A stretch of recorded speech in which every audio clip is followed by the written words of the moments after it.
Hello! In this video I will show you how to perform phone setup on Motorola Razr 2025.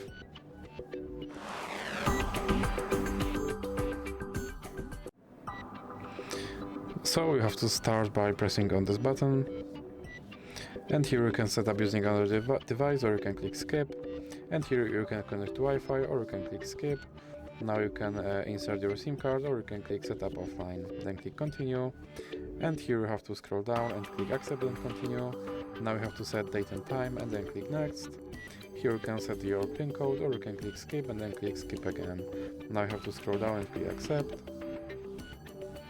and then click not now, then click not now again, and click not now and click not now again. Now you have screen protector alert, and just click next, then click next again, and here you have to select your navigation style and then click next. Here you can select your theme, or you can just click next again, and here you can set up parental control, or you can click skip, and now click finish. And as you can see, my device is now set up, so just click go to my home screen. And that's it for this video. If you liked it, please remember to leave like and subscribe.